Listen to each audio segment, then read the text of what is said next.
I'm just going to explain a little bit about the Leaders Award. If you were an engineer, what would you do competition, and kind of what we are doing today and what this is all about. So its main aim is to inspire young people ages 3 to 19 to look at the world around them and design solutions to problems. This can be a problem as small as, say, getting out of bed in the morning, and it can be a worldwide problem such as we are experiencing now, and seeing if you can design an invention to solve that problem. We provide opportunities for young people to meet and interview engineering professionals online, just like we're doing today, to inspire you to think of ideas and start designing your own inventions. Also, to help you with this, we have lots of available resources on our website. So after our interview today, make sure you register for those. Our suggestion is you make this into a weekly challenge, interviewing different engineering professionals every week, which we will provide for you, and then looking at different problems every week you'd like to solve and then make it a different type of an invention. Just before you head back to school, then you're going to choose your favorite invention that you've come up with, take this into schools where we will then send in your entry for engineering professionals to read and grade. Without further ado now, I'm going to pass over to Hala, who I mentioned before, is a civil engineer and works on infrastructure projects designing drainage systems. Just going to mute Hala now. Hi, Hala.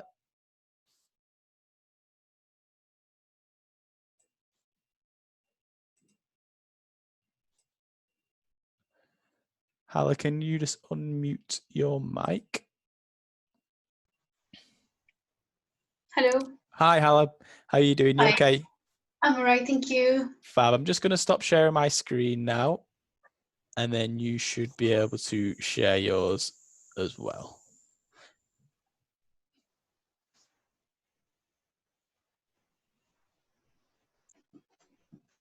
Should I start the video as well or later on? Yeah, if you could start the video, that'd be brilliant.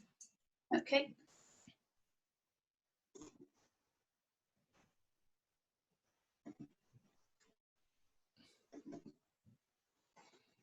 Brilliant. Yes, I can see you now. Okay.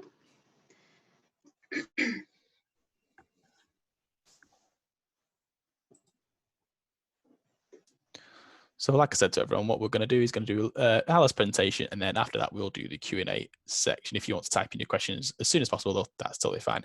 Over to you, Hala. Hi. Can you see the presentation screen? Yes, I can see it now. Yes, brilliant. Without notes or anything like that? No notes. Okay, good, great. Hello, everyone. This is Hala Samour here. I'm going to talk to you today about the types of drainage systems and their impact on climate change. But before, I'm going to tell you a little bit about my role. I'm a civil engineer, spend my time every day trying to solve water problems. For example, I worked on a project to fix drinking water pipes that are leaking. I worked on projects to investigate flooding problems. I do spend a lot of my time in the office looking at computer models to analyze the data and identify the best solution for the problem. I also go on site visits to look at the site and try to understand what's causing the problem and what is the most suitable option for the solution. I also design drainage systems to drain away surface water runoff to protect us from flooding. And I use sustainable drainage systems in my design, which I'm going to talk about it more later on in the presentation. So today I'm going to tell you about two types of drainage systems: pipe systems and sustainable systems. And I'm going to tell you the different impacts on the environment.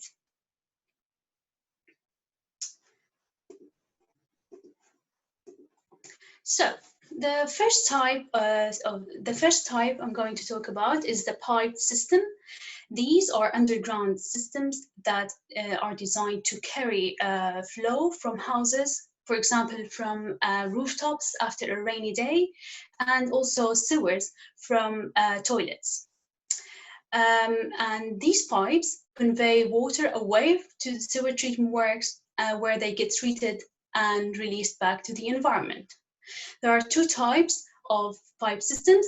There are the combined system, takes both dirty and rainwater from the roofs. And also there is the separate system, which has two pipes that deal with two different types of water separately. So the disadvantages of these kind of systems are they're expensive to build and maintain. They have limited capacity, so they're designed to accommodate a specific amount of flow. So if you think about building new homes, for example, we have to examine the capacity of the system to ensure that it is not going to flood before we can connect these new homes to the system. Also, installing them require a lot of deep excavations that uses heavy machinery that releases that use fossil fuels that therefore release greenhouse gas emissions such as CO2, which are the main causes of climate change. Also, if you imagine all the water from rooftops drains to sewer system, they will need to be moved to sewer treatment works. They will use really long pipes and also pumps. That is a process that needs fossil fuel to operate and therefore also increase carbon emissions in the atmosphere. So with the increase in extreme weather event caused by climate change, these sewers become full and no longer able to cope with the amount of water entering them and therefore cause flooding.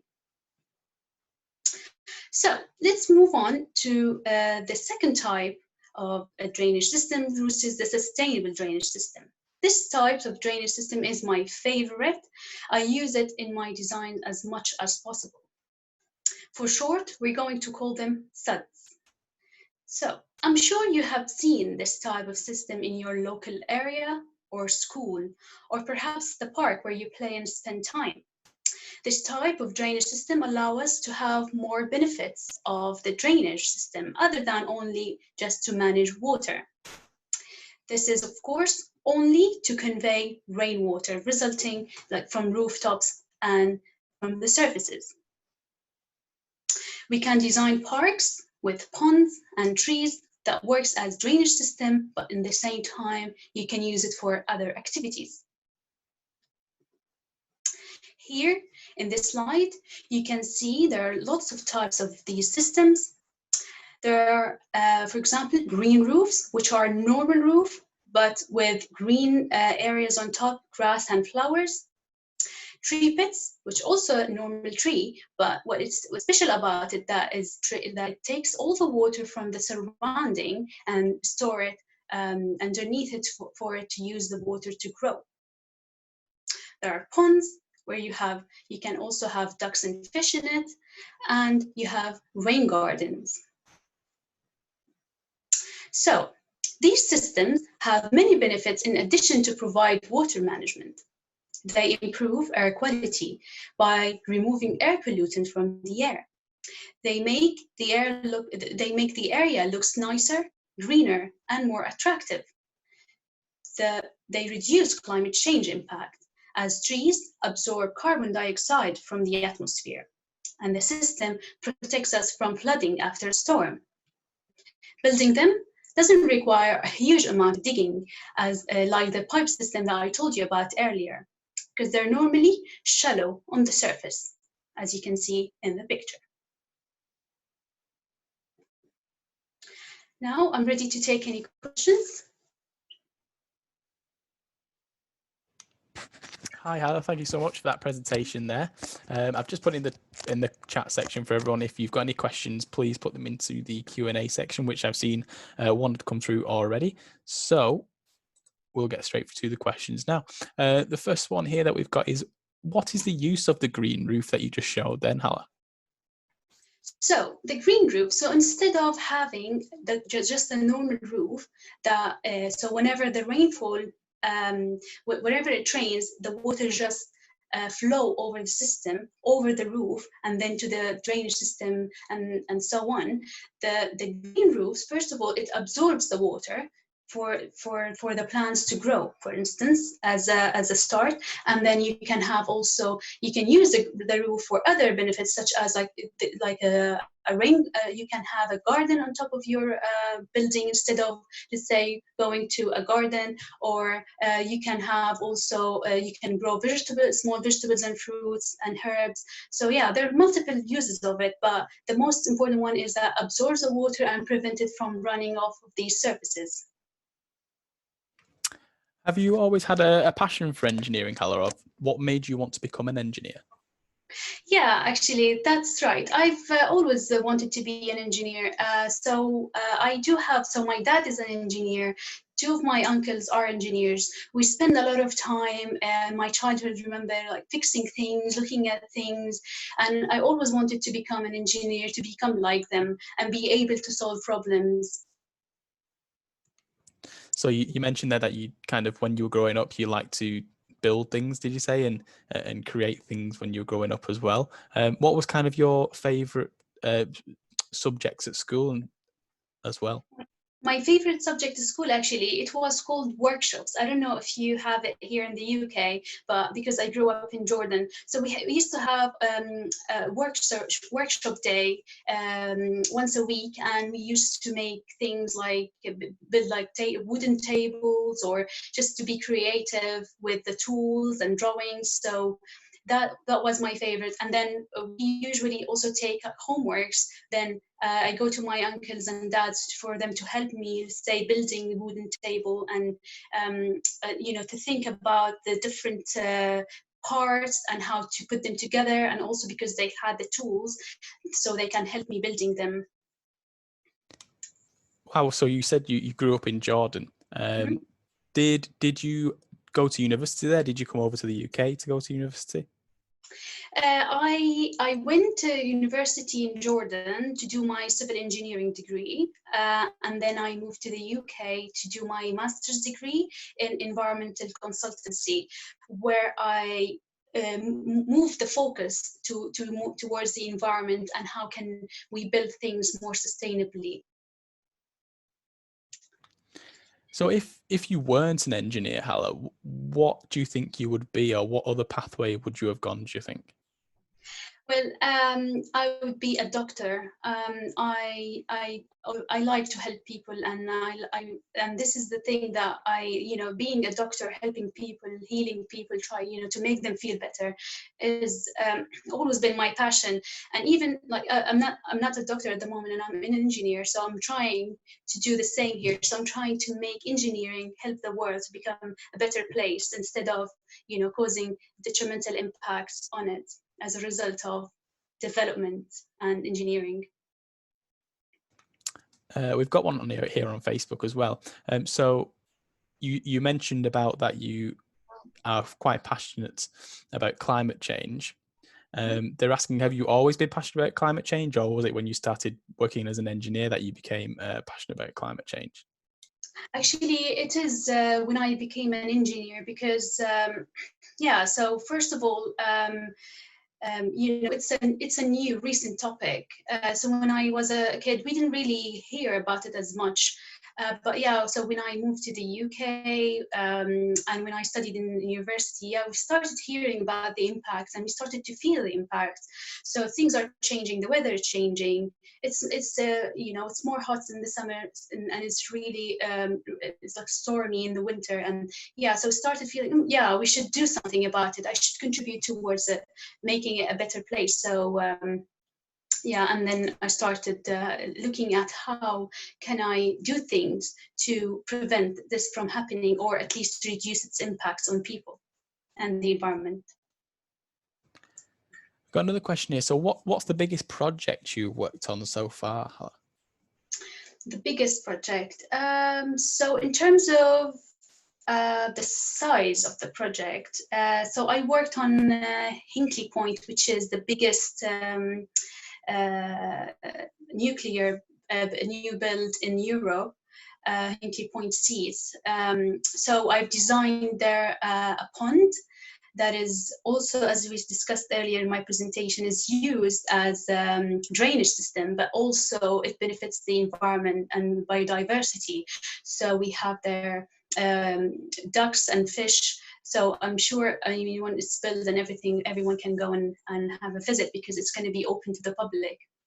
So that's the biggest one. And I also worked on a big project for Kenya, in Kenya, Isiolo, Kenya.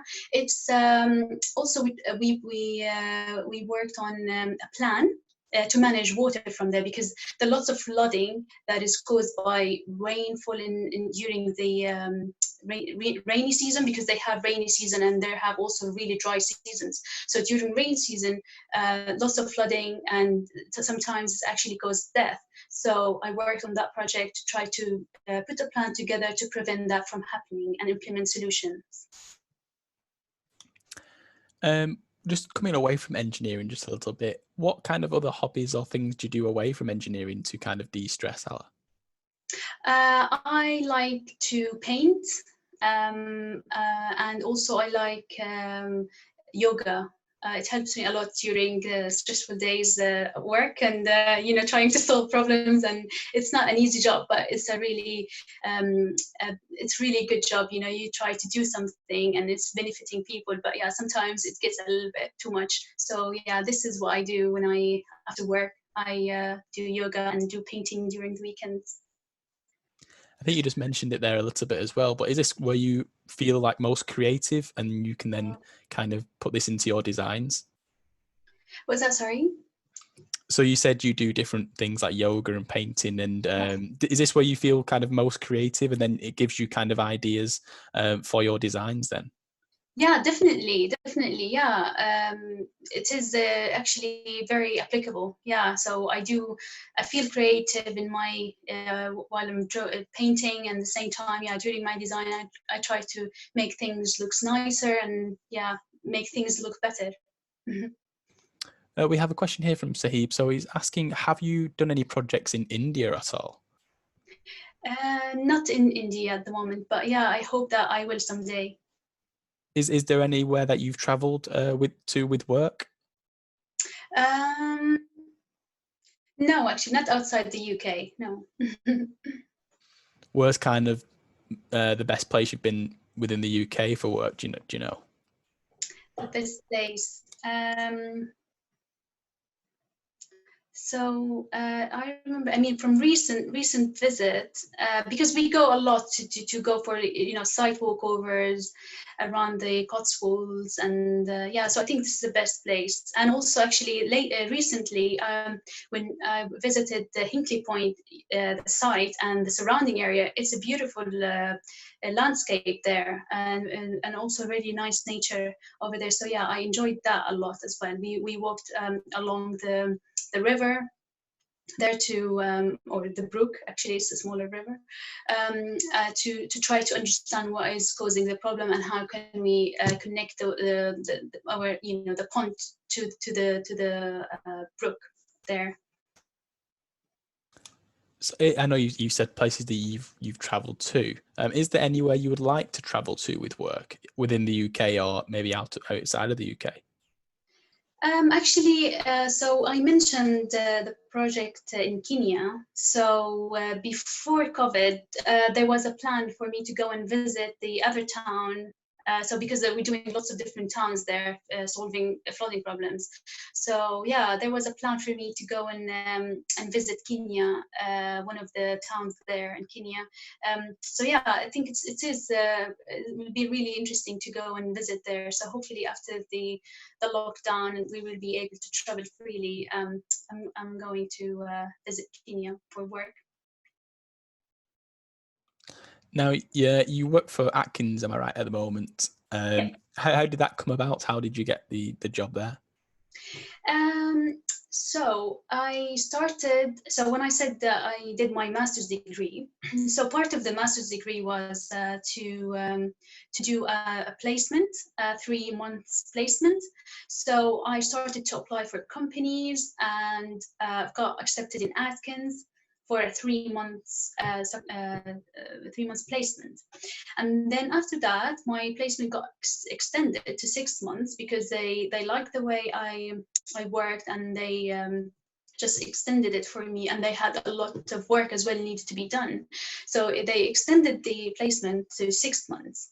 After that, I applied for the permanent role, and I became I worked with a permanent worker with Atkins for about now 5-6 years. So obviously there's COVID at the moment. Are you working from home at the moment, Hala? Or, Yes. or has COVID affected your work quite a And bit? it didn't affect, no, actually, because we're quite flexible in the company. We have remote working facilities. I usually work from home even without the COVID lockdown. So no, it didn't affect it at all, actually. It's just the site visits, but yeah, at the moment we can just carry on doing like using technology. I don't know, using like Google Street Views, stuff like that, to accommodate that part. But yeah, other than that, no, it didn't affect it as much. Oh, that's good news that you can still carry on at the moment. That's really good. Have you ever thought about maybe another pathway at Atkins that you'd like to explore, or another part of engineering you'd like to explore at all? Yeah, I've always thought, but I don't know if that's actually possible or not. So I like, expanding and learning about the green energy, so wind power, solar power, etc. So I don't know if, I hope that that's gonna happen someday, and I'll be able to go maybe on a secondment to different department and do work there. But at the same time, there's lots of opportunities there you can do. For instance, I can expand in project management if I decided to stay away from technical side for a while. I can go and do project management, for instance. Yeah, that's it. So what we're kind of doing these interviews for is we're doing a project called the Leaders Award, Hala. And what the children have to do is design an invention, and so they have to kind of solve a problem that they find. And part of that is that they have to draw their invention. Is this an important part of engineering, drawing the inventions out or drawing your designs out? Yeah, definitely, because by doing so you can show it to people, and then you can discuss it with your team members. You can actually put it on paper and see your design. So we get them to think about kind of problems that they want to solve, or themes that they want to solve as well. Is there any themes that you can think of that would be good for a young engineer to think about for an invention? Something such as renewable energy? Yeah, perhaps maybe they can start thinking about their local area, how they can improve the local area and utilize, let's say, the sun to solar energy, or utilize when they can think about maybe smaller, closer to the surrounding area, instead of thinking big. Just start thinking small, and then once that project is happening and controlled, you can always expand, and then maybe the project will become something really big and really important. Also, just about that, what do you think? What skills do you think an engineer or a young engineer needs to become an engineer, or do that as a profession? You need to be aware of what's going around you.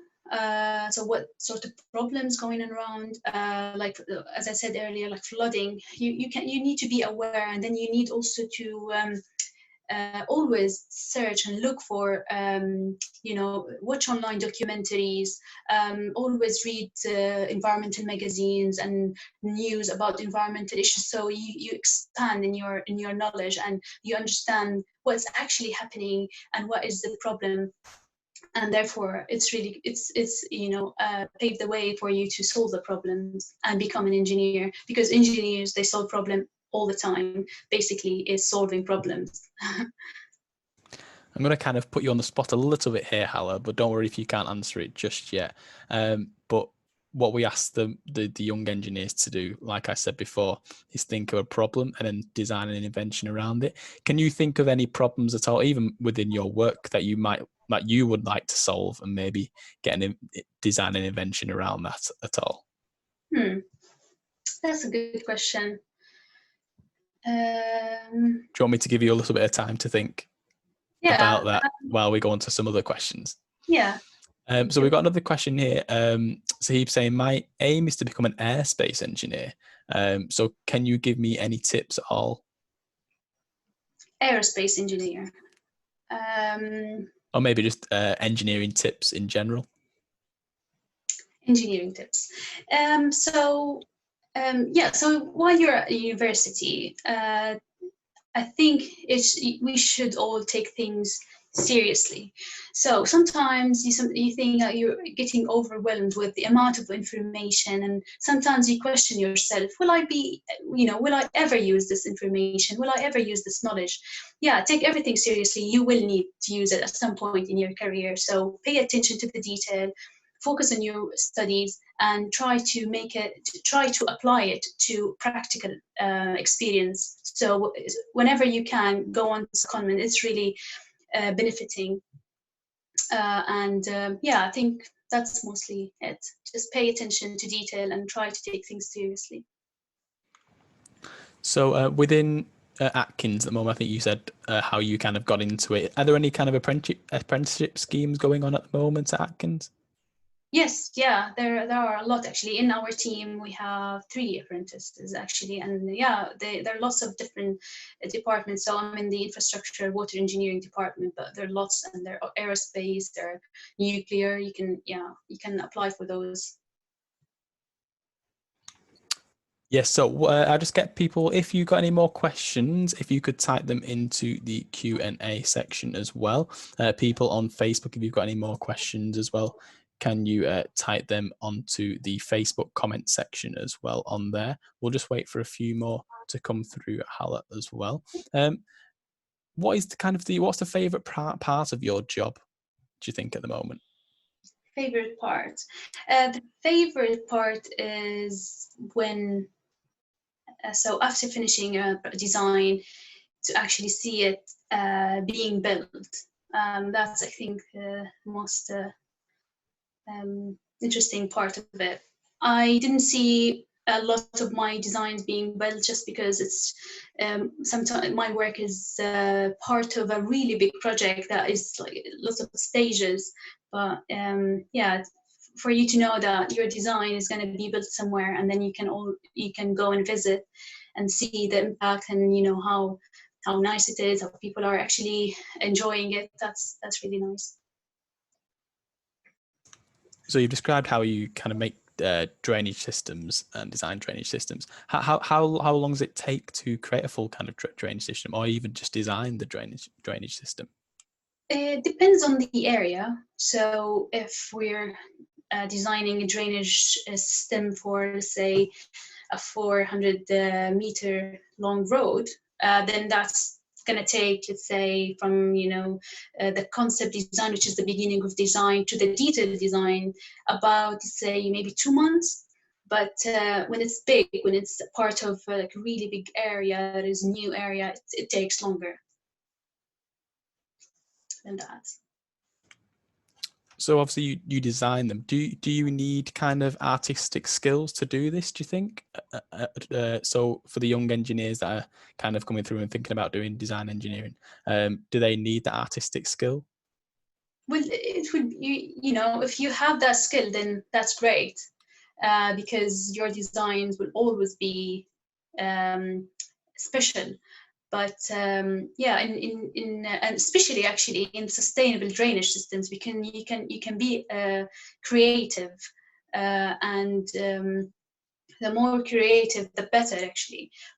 But in the as in like engineering, in like drainage designs for the pipe systems, you don't really need to be artistic. But but we can always combine these two systems together to get the benefit, to have a system that is include pipes. So they call it gray green infrastructure, where you can combine both. And then yes, definitely creativeness is really important. Obviously, you mentioned you grew up in Jordan. And then you said you did university in Jordan, and then you came to the UK, was it, to do your Yeah, masters? that's correct. How come you chose to come to the UK to do the masters? So in Jordan, the second language is English, and I study it in during school. And my studies actually were in English during university. So I wanted an English-speaking country, and it's closer to home as well. So Jordan on a flight is only 5 hours. So yeah, so I decided to come to the UK. That's one reason. The other reason is because the UK have a lot of good universities, and everybody really in Jordan wants to go and study here in the UK. So that's like really big ambition for everyone. So yeah, I came here and chose to study in the university. And also applied for a scholarship here in the UK University of the West of England, and I've got that. So that's also make me just decide to just come into the UK, and that's it. No further thinking. We've got a question here from Chris. So, do you normally create your designs on paper, or do you use a computer app or programs? Yeah, we use computer programs, but we can always print those on paper if we need to look at them or take them with us on a site visit. But yeah, normally they're computer based. So we use a program called micro drainage to design sustainable drainage systems. You always also need CAD, AutoCAD to draw your designs and into these drawings, paper drawings, because it creates these drawings in a way that is, you can add all the information you want, like dimensions and all the information, the pipe types, etc. So we do work more on computer-based applications. What is the kind of best method that you've come across, Hala, that kind of fights climate change? The best method is basically to try to put green areas, green trees as much as you can in your design. Unfortunately, I'm not because drainage systems is or even catchment management, sometimes they are really big, and there are lots of opportunities for you to put solutions here and there, but sometimes you're also limited in terms of space, because the land there is for drainage, it's for development, it's for shops and everything. So it's a bit competing environment where to locate your areas. So we're kind of limited in the way within a development, within housing, new housing development, for instance, we're kind of limited on the amount of things that we can work around. But more trees, the best in your design. More green areas, the best. So that's the solution, I think. I think that's a really good solution. We've got one here from Sahib. So, do you enjoy physics? I do, actually. That was one of my favorite topics in school, and I've got a really good mark at the last we call it in Jordan Tawjihi, which is the last year for you in school before you go to university. So yeah, I do enjoy it. It's one of the favorite topics, actually. Now, do you work as a team, or do you have a large team in your place of work at the moment? And is this important within engineering to have teamwork? Yeah, it varies from a project to another, but yeah, some projects I work within a smaller team, for instance, like 4 people. While on other projects, a really big project for, let's say, a really big area. Yeah, we do work on with the really big teams. So it depends as well on the project, and I think it's really important, yes, to be part of a team, because you can always learn from each other, and also you get ideas from each other. You get more creative once you hear ideas and how people think. So yeah, definitely it is very beneficial. I think that's some good advice for the young budding engineers as well who are listening. I think it's really important to work as a team, but also it's quite good to work independently as well. So I think it's a quite nice match between those two as well. I'm just going to see if we've got any more questions. If you want to send them in, guys, onto the Q&A section as well, and on Facebook. I just wanted to ask you: have you thought of an invention yet, Hala, that you can think of, or just a problem that you'd like people to solve at your work? I haven't, because I've been thinking about the questions that you've been Yes. No, I haven't.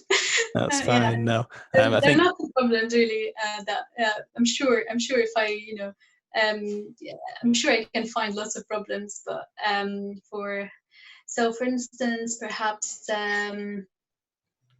maybe so should it be specific to my working area? it doesn't have to be. No, it can be something maybe around climate change or something like that.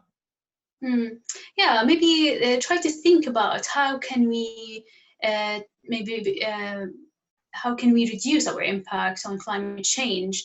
What can we do to reduce our impacts? I think that's something, it's a wide question, but I'm sure there are lots of things that we can do in our day-to-day life and to overcome this challenge. How can we reduce our impact, and how can we also reduce the impact of climate change on us as well?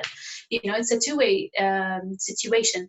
So yeah, that's the biggest problem at the moment. And so while we are now on lockdown, we can think about how let's say COVID is impacting us, and then also think how climate change, once it's actually happening and affecting everybody really intensively, how can we how can we stop that before it's happening, before we need to stay in lockdown or because of climate change or impacts of it.